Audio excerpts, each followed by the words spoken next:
মোৰ ল'ৰা মাধুৰ্য বৰ্মন কম বয়সতে সি সদৌ অসম ছাত্ৰ সন্থাৰ দৰে সংগঠন এটাত নেতৃত্ব দিছিলে।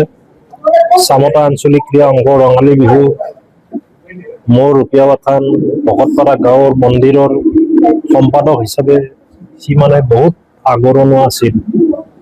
যিকোনো কামতে সি সংগীত জগতত ঢোল বাদন, বাঁহী বাদন এইবিলাক কৰিছিল। পঢ়াৰ লগত মানে বিভিন্ন কামতে সি আগৰণুৱা আছিল।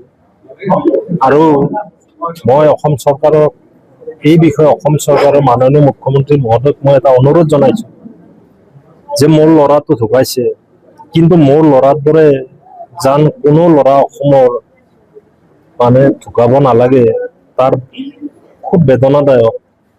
আৰু ছাত্ৰ ছাত্ৰীসকলৰ ভৱিষ্যতটো সুৰক্ষিত কৰাৰ কাৰণে মই তেখেতক কঠোৰভাৱে আইন প্ৰদান কৰাৰ কাৰণে মই আবেদন জনাইছো। আৰু এই ক্ষেত্ৰত মই মানে আমাৰ যিটো ঘটনা, এই ঘটনাটোত মাননীয় আমাৰ জিও সমষ্টিৰ বিধায়ক শ্ৰীযুত চন্দ্ৰমোহন পাটোৱাৰী ছাৰে উল্লেখনীয় পদক্ষেপ লৈছে।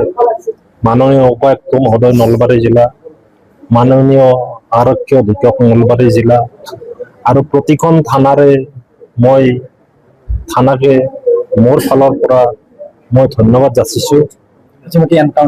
কাৰণ তেখেতসকলে যিটো কাল্পিত মোৰ ল'ৰা হত্যাকাৰী, তেখেতসকলে ইতিমধ্যে তাক গ্ৰেপ্তাৰ কৰিলে।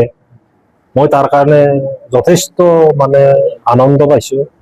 যদিও শোক, তথাপিও দুখৰ মাজতো মই সুখো পাইছো এনকাউণ্টাৰ কৰাৰ কাৰণে। কাৰণ চৰকাৰী যিটো পদক্ষেপ মোৰ আদৰণীয় পদক্ষেপ, আৰু এই পদক্ষেপটো যাতে সদায় ভাল থাকে অসমত, তাৰ কাৰণে মই মানে অনুৰোধ জনাইছো অসম চৰকাৰক।